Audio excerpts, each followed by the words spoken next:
For Peter and Andrea Kyoto, owners of Flying Monkeys Craft Brewery in Barrie, Ontario, their passion for brewing beer together began right here.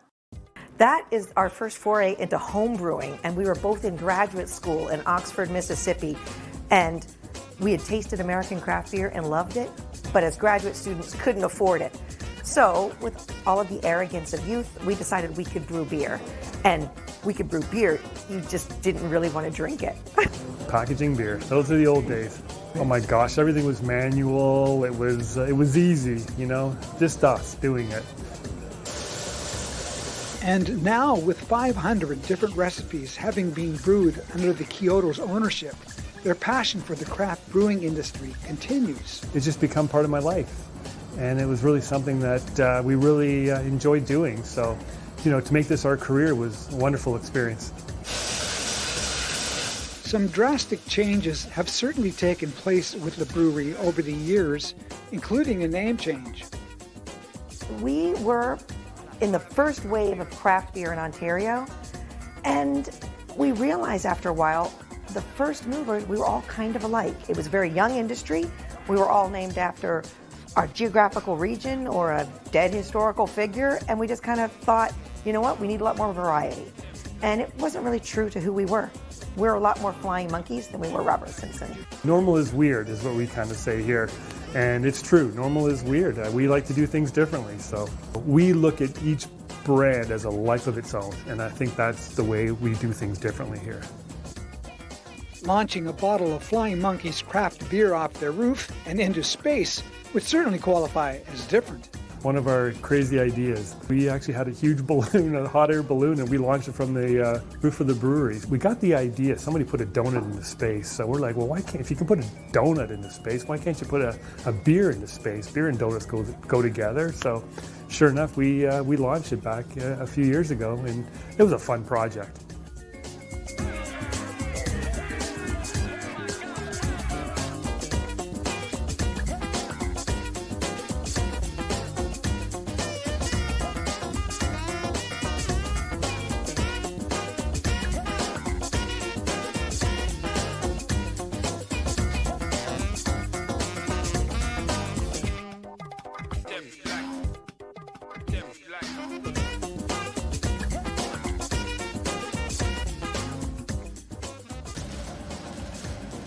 According to Peter Kyoto, the actual process of brewing beer is relatively easy. You have your ingredients, you brew it, and really the hard part is putting it into a package and making sure that that package stays as fresh as possible. You know, going through somebody's trunk in their car, you know, in their basement for, you know, a year, trying to really keep that beer as fresh as possible so that people really get the flavor, with the intended flavor of what the brewer kind of depicted when he did the recipe. Flying Monkeys Craft Brewery also has its own science lab to further oversee potential quality control issues. A lot of people can brew great beer, but it takes something very special to package it. And that's where our lab comes in. We're able to test all of our beer before it goes in a bottle. While it's in the can, we know what's going on with it. And you can definitely, you know, catch very early on any mistakes or flaws in the product before it even hits the shelves. And some of those shelves are not just local ones. We distribute to over 23 countries, and so we're all throughout the world. Asia, we're in South America, we're in Europe, US all over as well. Cheers. I think it's pretty unique that we have over 300, you know, craft breweries in Ontario, and pretty much every small town now is getting one, which I think is just part of the culture in Canada. I love beer. I drink beer all the time. I like all styles, and every time we brew something new, it's like having a child. This one's your favorite.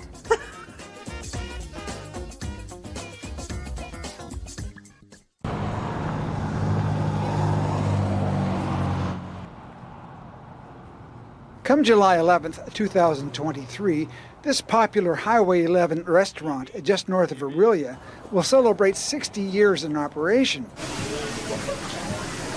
And this man, Mike McParlin, better known as Keyman, was there from the very beginning. When we first opened in '63, I was in high school. I was always here, and the customers used to come in and say, "You must be the key man because you're always here." My license plate on my car, Steve, says 63 Key, the year I started, and the nickname that goes along with it.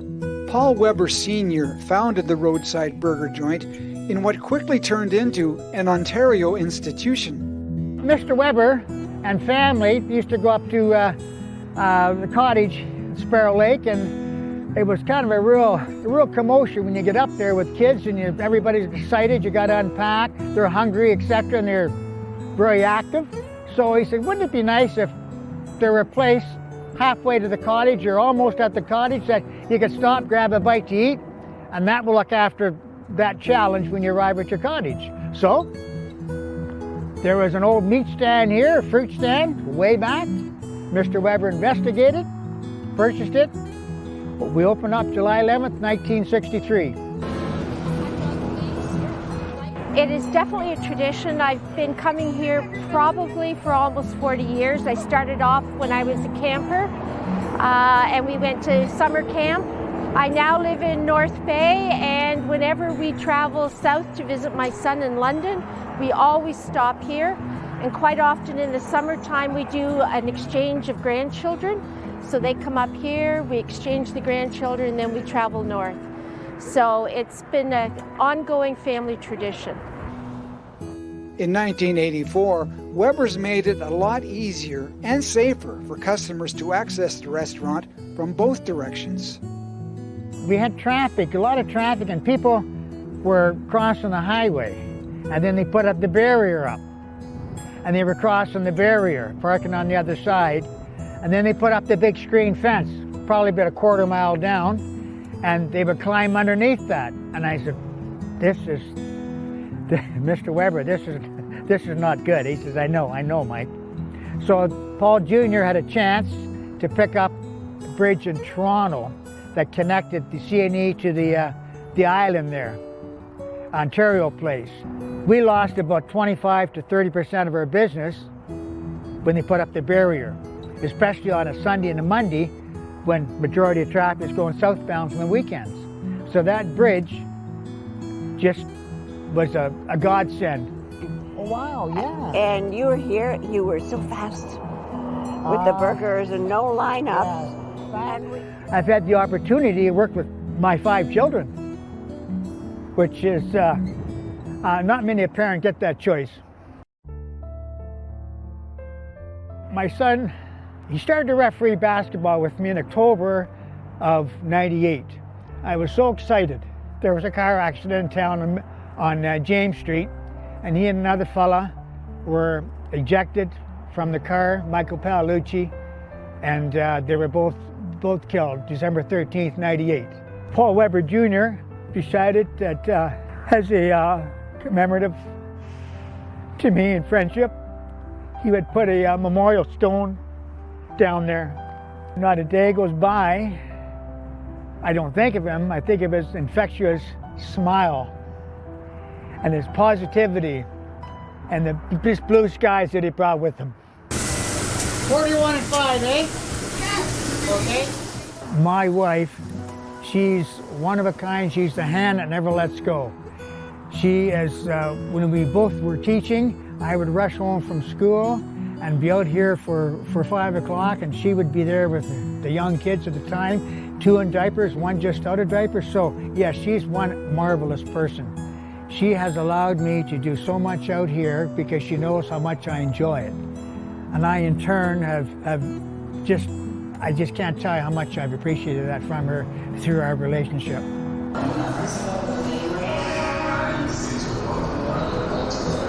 Got it. Got one.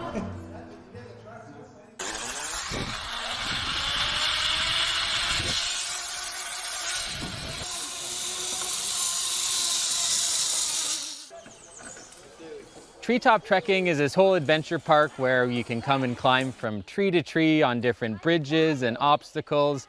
You're high up off the ground, sometimes up to 40 or 50 feet in the air, but everything's secure and safe. You're wearing a safety harness and helmet, and our staff are here to watch over you. No experience required. Staff will provide instruction as you move safely through the course. You supply the willpower.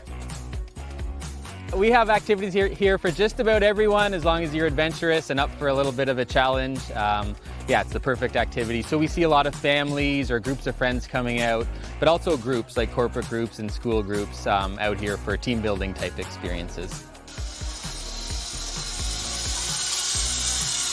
Zip lines are mixed in with all the different obstacles that you're doing here. So you're climbing on wooden bridges, hammock nets, Tarzan swings, that sort of thing.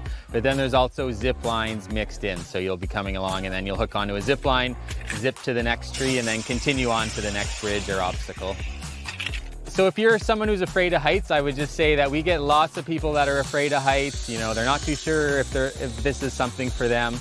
But once they get going, once our staff help them work through the orientation course, get them comfortable with what they're doing, 9 times out of 10 by the end of the day, those people are laughing, they're having a great time, and they go home with this real sense of accomplishment that maybe they didn't realize they were going to get out of the day. Of course, they're coming to have fun, but they don't realize that they're going to get a little bit of a workout, but it's also really good for your mind and just clearing your thoughts and forgetting about all your stresses.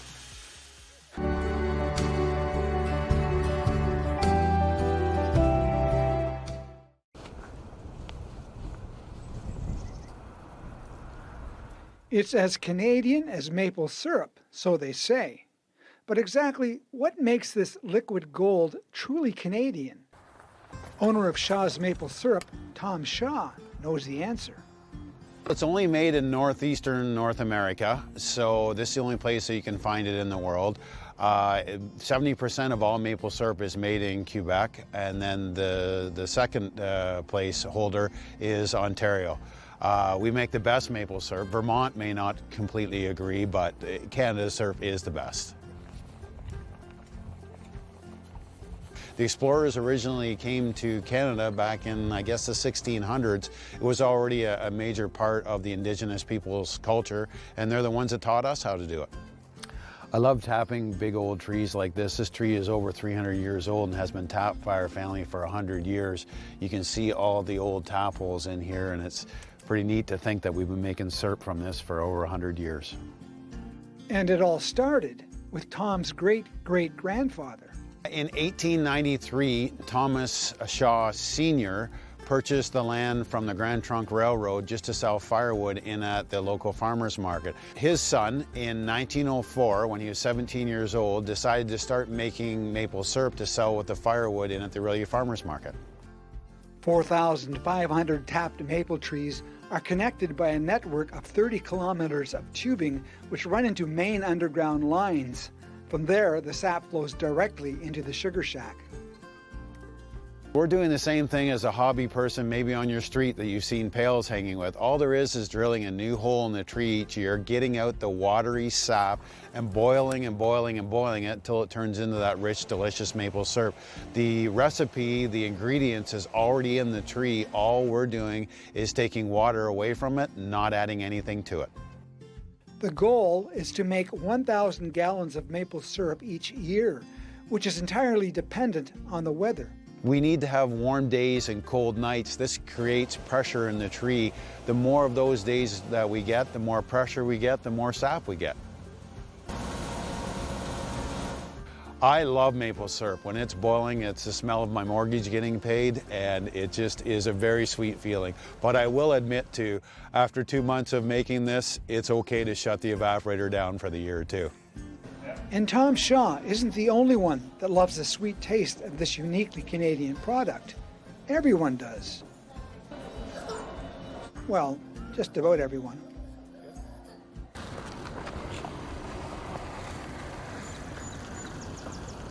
The story of the Martyr Shrine, located in Midland, Ontario, continues to be an integral part of our Canadian history, along with the church's relationship with the Indigenous peoples. Martyr Shrine is a National Historic Site and national shrine honoring the lives of St. John de Brébeuf, St. Isaac Jogues, Gabriel Lallemant, and their companions, who were Jesuit missionaries and lay companions who served the Indigenous people of this region and around Ontario and what we now call Ontario and Quebec during the 17th century.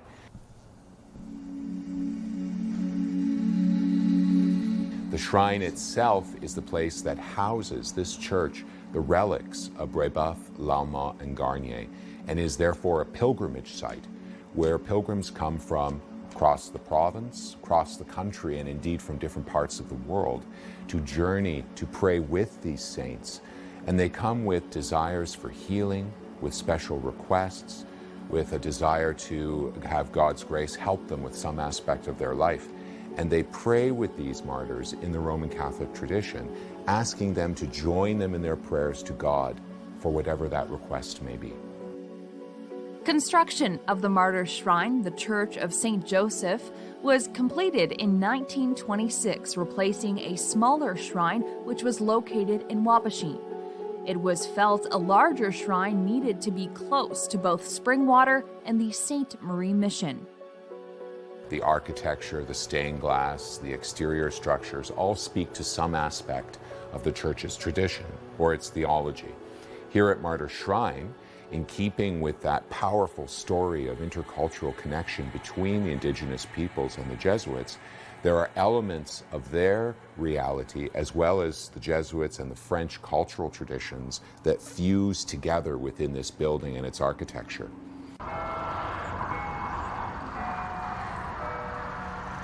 At the heart of our story is a relationship between the Jesuit martyrs and the indigenous people that they grew to love and came to serve.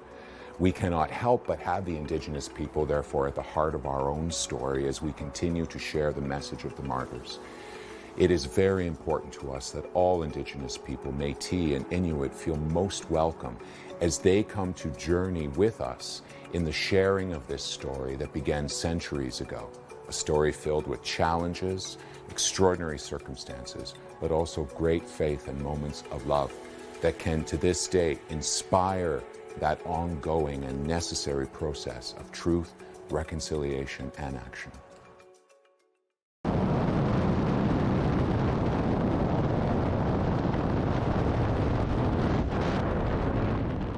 So it does beg the question, why would anyone want to jump out of a perfectly good airplane?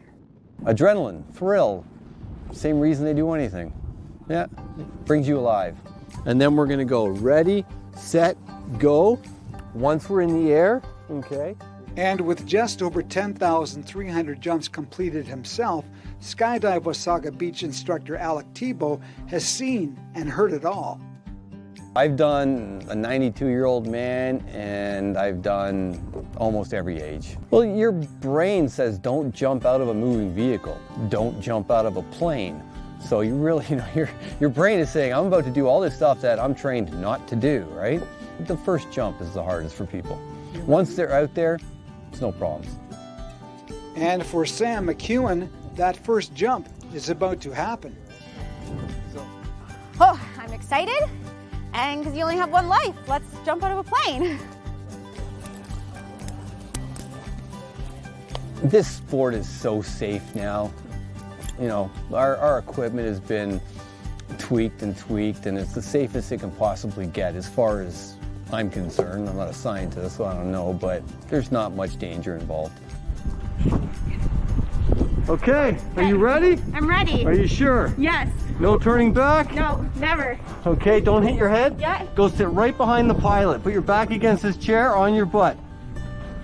Perfect, James. Here you go, buddy. Tandem is when we're jumping out of a plane and I have a person strapped in front of me, and then we jump out, and that's tandem, 2 people. Not much training needed at all. Once we jump out, they can do what they want with their hands. They peace out to the camera or thumbs up. When the parachute opens, we give them control so they can steer and they can do spins and stuff like that, but not for landing. Then we take control back.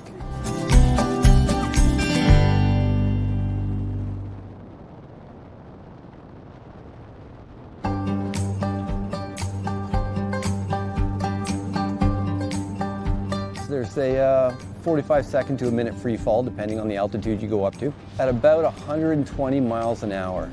We throw out a little parachute called a drogue first, so it slows us down, and we average out at about 120 miles an hour. Of course, if I take a bigger guy or a littler person, it goes up and down, but it's average 120.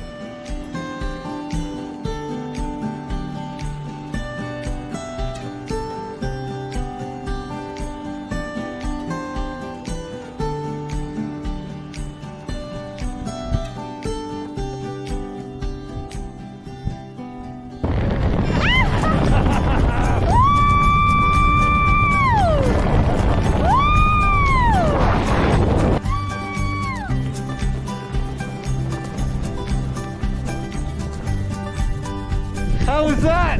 Amazing! Yeah? Oh my God! What was the best part of that? The free fall. You like the free fall? I love the free fall. Yes! I could have done that forever. Oh, you have to do it. You have to try something, everything. Try everything once. You have to try to try.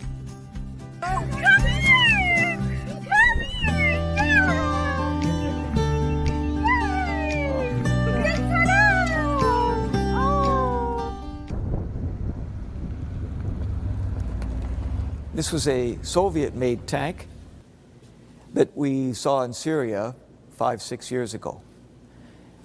Dr. Andrew Gregory loves his job. He is the director of the Base Borden Military Museum. Ever since I was a kid, I've been passionate about military history.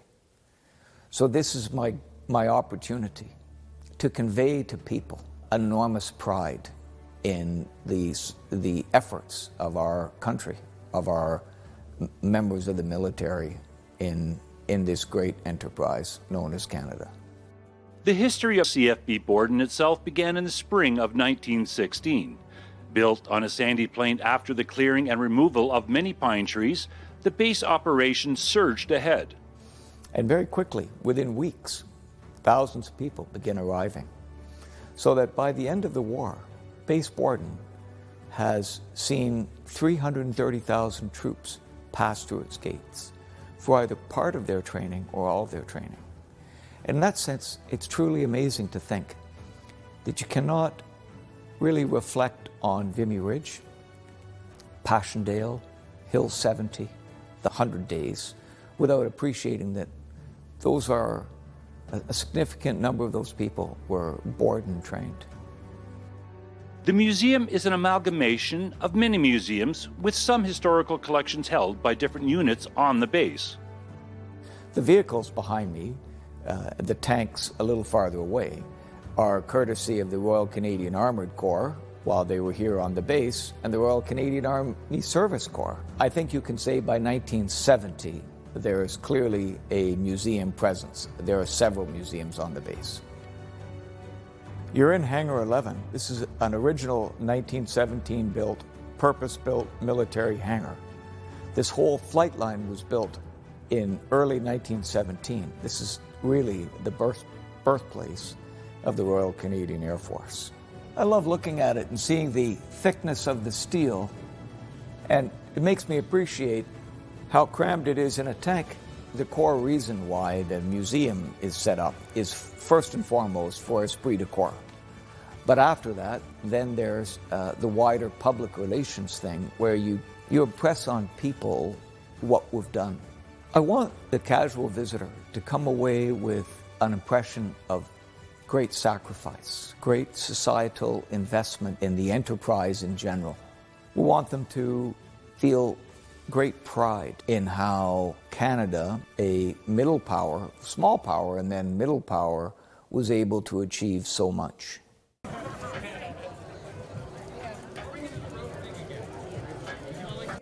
It all began with one butter tart and an ambitious idea that put the town of Midland on the map. The first Butter Tart Festival was held in June 2013. It was the brainchild of Barb Rawlinson. She was a downtown merchant who had a kitchenware store, and she baked butter tarts and sold them in her shop. And she realized people had the same passion for butter tarts that she did. So she decided to bring people to downtown Midland by organizing a Butter Tart Festival, and it's had amazing success since then. You'd think that she was a professional or something. And of course, a festival such as this would not be complete without a competitive component. We have judging in Rotary Hall all day long. It's for professional and home bakers. In the morning time, it's for traditional butter tarts. So you're plain raisin, pecan, walnut. And then in the afternoon, we have a different 12 judges who will taste the wild style butter tarts. They are butter tarts with a non-traditional ingredient or two. And from there, we have Best in Show. It's a tough job. We're judging the best butter tarts in the province. So I don't take that lightly at all. I got one right here. Broccoli and ham, the one here. And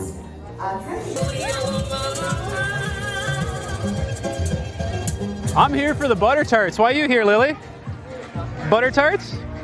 Yeah, we're here for the butter tarts. And honestly, haven't been able to go outside for like 2 years, so this is a pretty awesome event. I don't think anyone had the idea that this would be as popular as it has become, but it has become one of the top 100 festivals in the province. Do you like butter tarts? If I'm going to eat a butter tart, it's got to be a raisin-free. I'm team no raisin.